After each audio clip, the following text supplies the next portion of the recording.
High বন্ধুরা, আজকে করেছিলাম একটু থারকুল পাতা বাটা। এখানে থারকুল পাতা তুলে নিয়ে এসেছি, ভালো করে পরিষ্কার করে ধুয়ে নিয়েছি। কয়েকটা কাঁচা লঙ্কাও নিয়ে নিয়েছি। থারকুল পাতাগুলোকে ভালো করে আগে বেটে নেব।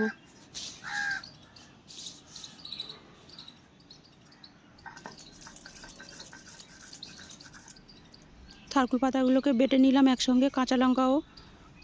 এবার কড়াই একটুখানি তেল দিয়ে দিলাম, অল্প একটু নুনও দিয়ে দিলাম, মানে স্বাদ মতো নুন দিয়ে এবার পাতাটাকে দিয়ে পাতা বাটা দিয়ে ভালো করে একটু ভেজে নিলাম।